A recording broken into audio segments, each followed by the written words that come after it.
Hello everyone, welcome back to the channel.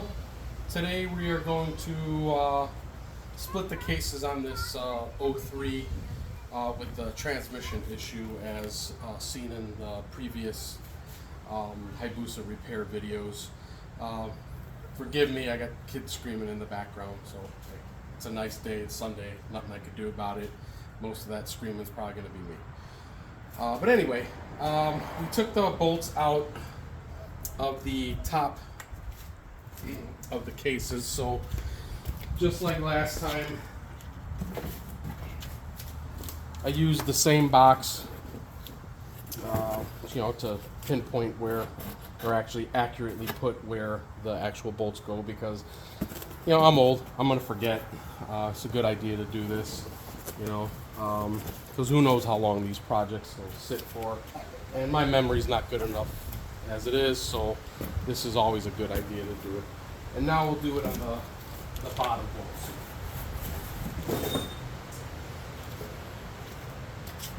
bolts. So just a recap, this engine I put a head on, timed it, replaced a couple of parts here and there, I can't remember, I'd have to look back, but I put it back in the Hayabusa, and it ran great, but it had no gears. It had neutral, but none, 1 through 6, nothing. You put it in gear, the engine would rev, and it would do nothing. You can, in gear, you push the bike back and forth, and it would just clunk, clunk, even with the clutch held in. So something is either broken or binding in this transmission.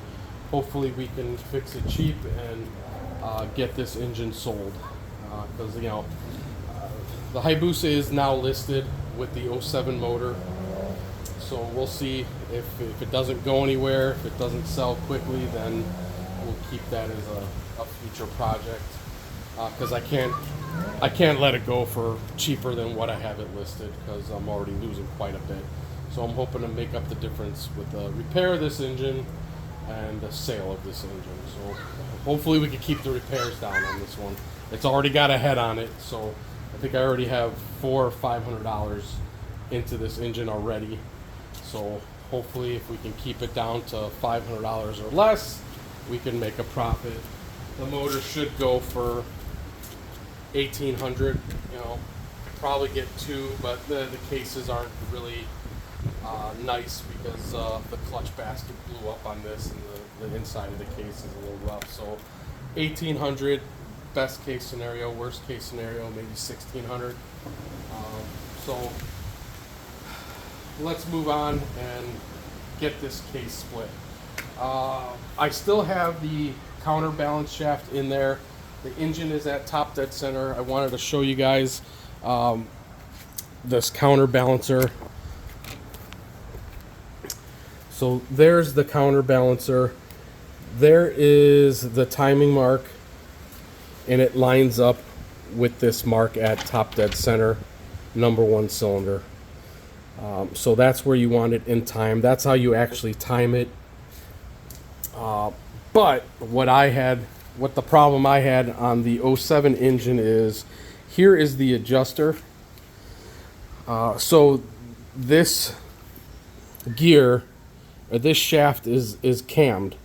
So when you turn this shaft left or right, it actually moves this gear away from the crank gear down there. So you're adjusting the lash, kind of like what you would do in a ring and pinion differential. You're actually moving the gear farther away from each gear, or closer, less lash, more lash. So the problem I had on the 07 was I did not adjust this when I started it, or marked it when I took it off. So the gear was too close. This gear was too close to the crank gear, and it made that really harsh whining noise. And I think you heard on the video when I first started it up, I said, oh boy, that doesn't sound good. And then I didn't think anything of it, and I had to research it, because I'd had no idea that this was a cammed gear. So quick, easy adjustment. You run your bike This is on the left side of the bike, sitting on the bike, left side by your stator.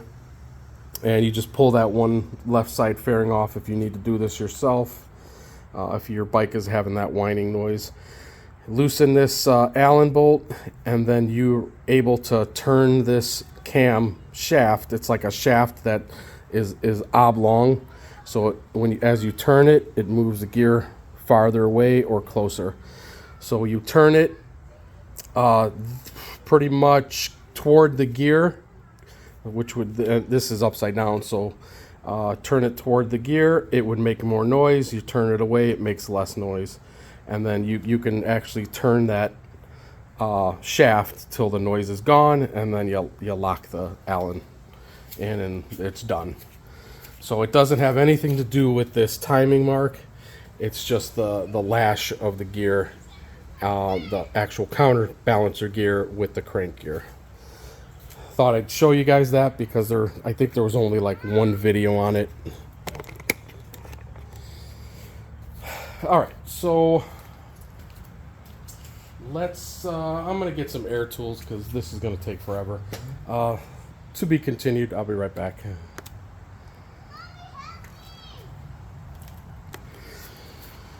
All right, my phone fell off the stand there. So right now, before we can separate the cases, I believe I removed everything I needed except for this counterbalancer.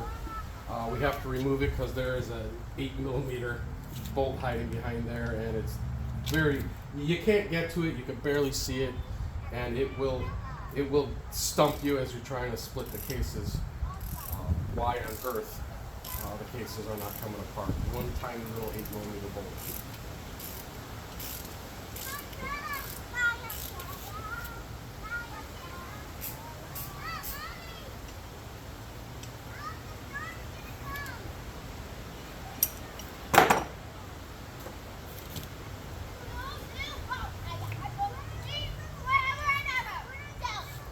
So what I'm doing here is I'm not even loosening the Allen bolt, so that should alleviate the problem of having the lash misadjusted or having to adjust it when the bike is running. I'm just going to leave this Allen pinch bolt alone, and then just move the retaining bolt out, and then the shaft slides right out, and then you can pull the counterbalance out. So that's it.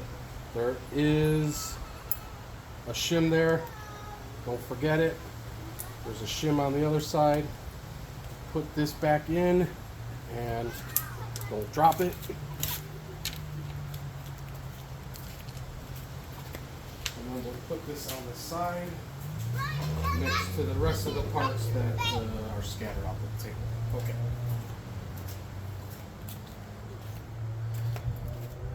Got a little fashion statement today, shorts and a coat. Don't ask me why. I don't feel like dirt changing my shirt, so forgive me for my weird fashion here today. All right, what was I doing? So I'm gonna loosen the 8mm bolts first, just to get those out of the way.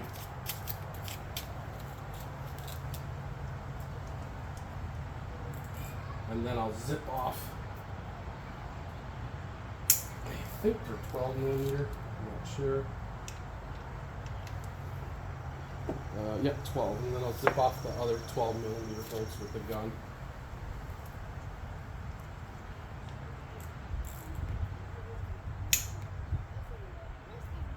Oh, that one felt like it was gonna break. Woo. And then that pesky little bolt. There's the 8mm in there.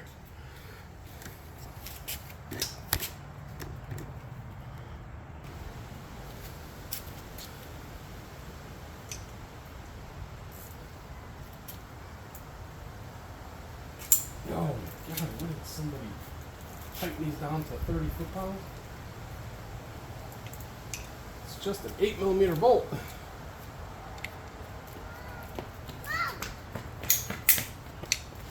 Apologize, the kids are screaming in the background.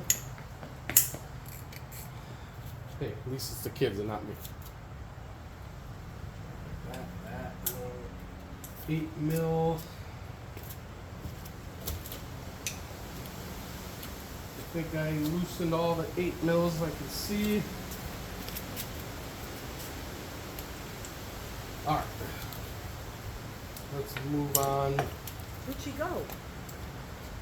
She's over there. I'm recording my. Oh. All right, let's move on to the 12 millimeter bolts.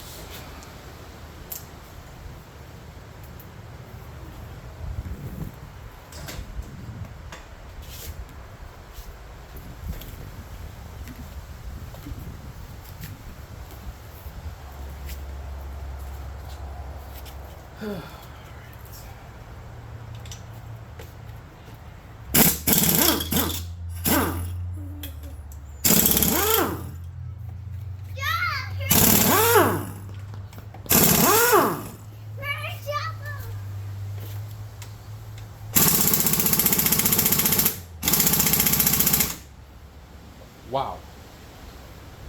That should not be that tight.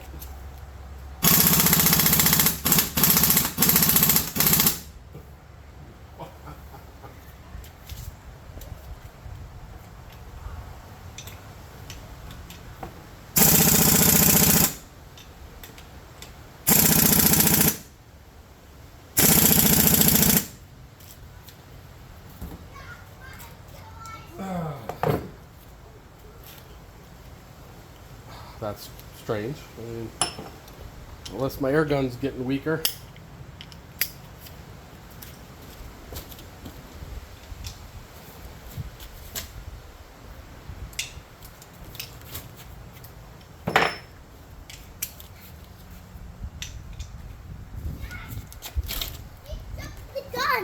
Oh wow, that is tight. I'm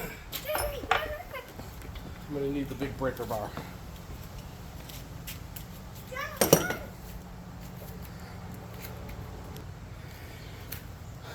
Okay, I just had to hand loosen them. These are extremely tight. I'm not sure what's going on.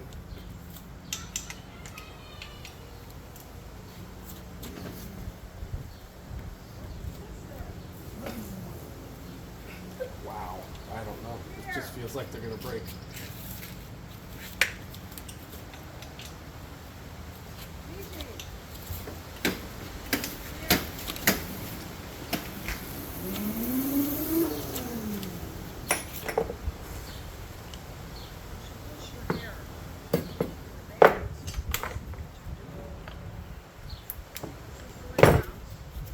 I'll have to use the breaker bar.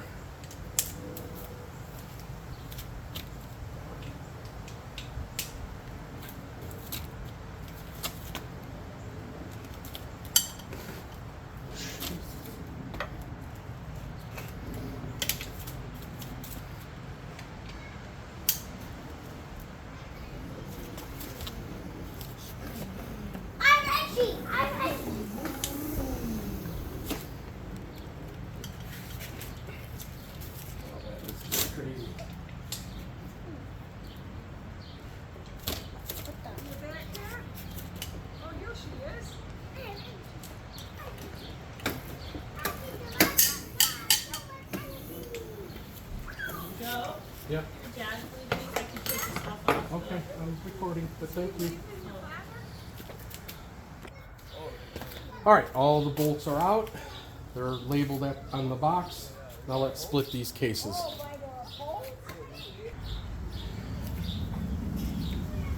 All right, now we're ready to split it. Doesn't look like I had to take this shifter cover off, but I did anyway. I'm just double checking one last shot, make sure I didn't forget any bolts. Looks like I got everything, and all the bolt holes are filled from the previous disassembly of the other engine. So it looks like I got everything. Let's get some taps. And let's get this apart here.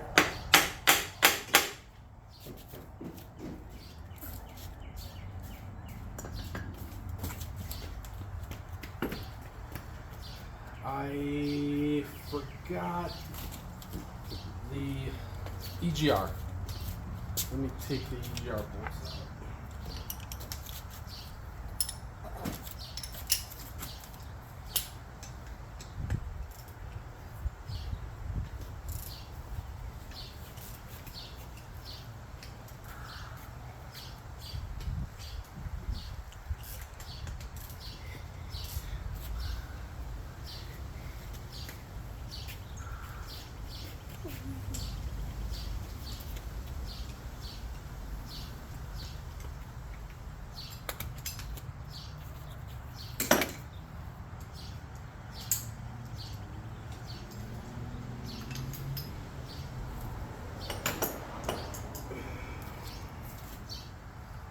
I forgot this piece here.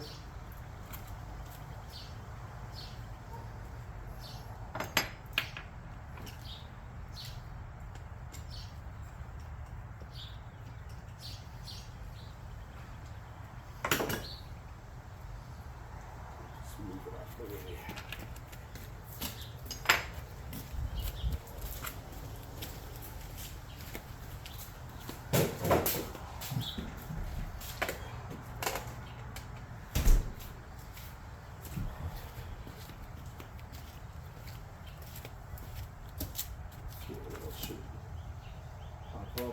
You know, I don't know. I mean, I don't know if anybody was in this motor, but those main bolts were beyond tight. My air gun, it laughed. I mean, my air gun couldn't do anything. I actually cracked the socket. Shouldn't be using these sockets anyway, because they're hardened, but they cracked it nonetheless.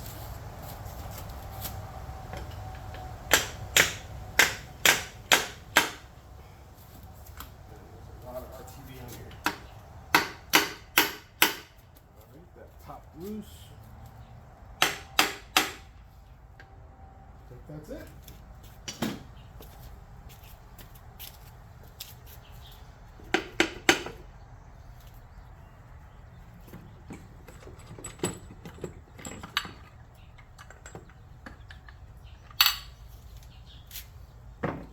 Ah, I knew I forgot something. The gear position. I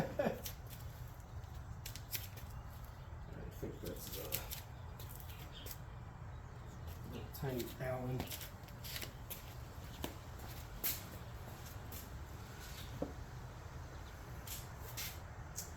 Where is my Allen?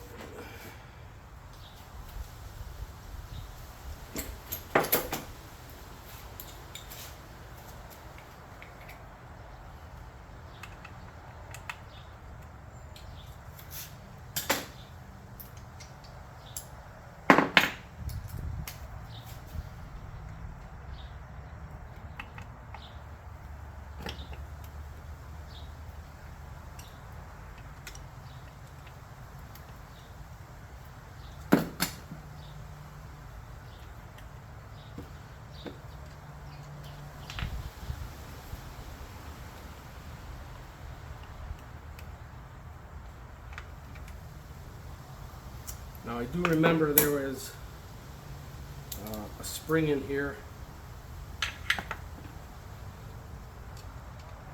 that tend to fly out when you tip them over. The spring's kind of, it's like a spring with a little push pin, and that's what makes the connection on the sensor. Nothing's holding them in there, they're just spring loaded, so they will fly out. Last time I put some grease on there and they stayed in there nicely.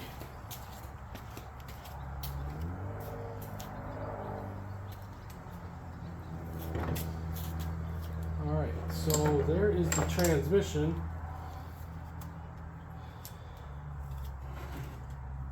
And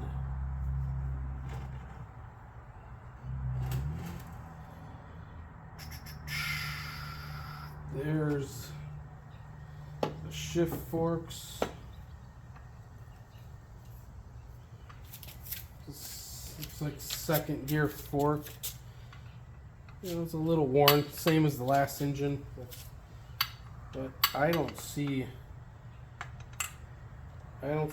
anything wrong with this transmission, why it wouldn't be engaging.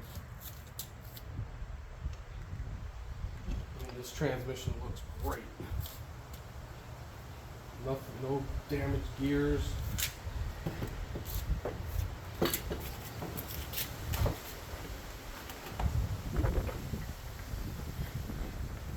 The drum looks good. The shift fork looks pretty good.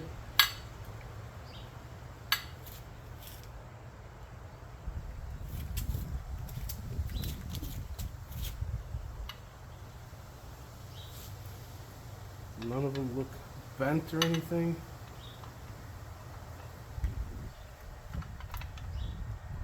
There's no metal in here. Huh. I'm at a loss for words. I'm not sure what would cause that.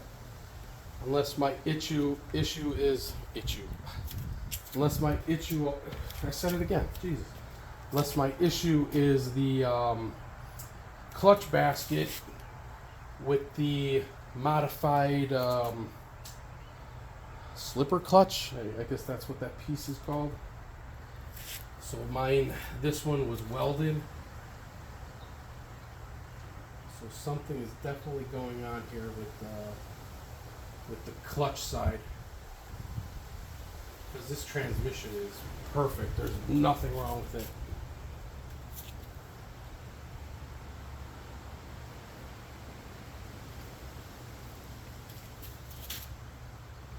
It's in neutral. Let's see, this one, this is second. Yeah.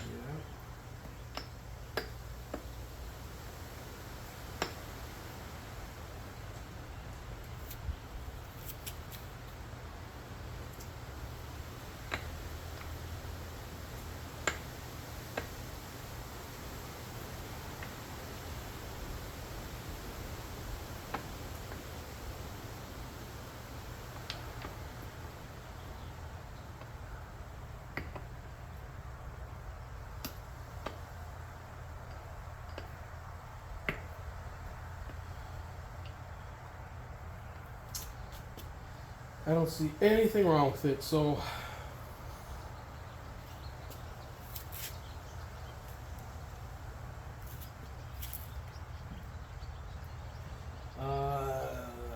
main bearings do not look good. My guess is from the excessive damn torque they put on those main caps or main bolts. I mean, these bearings are pretty worn. Crank looks good. All the journals look good. Transmission looks good, so my issue has got to be the clutch side of the system.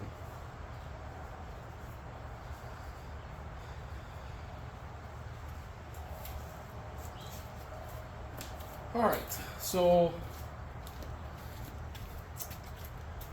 I don't see anything majorly wrong with this shift fork. It has less wear. It is pretty sharp. It has less wear than the last shift fork on the other engine. So I'm gonna just clean this up, clean up the burrs, and keep using. Like I said, I want to keep this as cheap as possible because the sale of this engine is going to be pretty much where my profit is at. So transmission looks good, shift fork looks good, drum looks good. Everything else looks good. I don't. It's so crazy.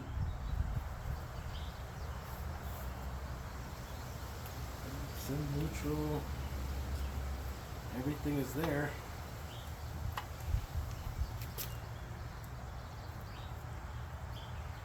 So all this is good. All right, let me stare at this clutch. I'm gonna mount the clutch later on. It's getting late Sunday. I'll mount the clutch later on and then see what's causing the binding. I don't know. Oh, I see some damage. Looks like some damage happened with when the clutch basket failed. Look at this.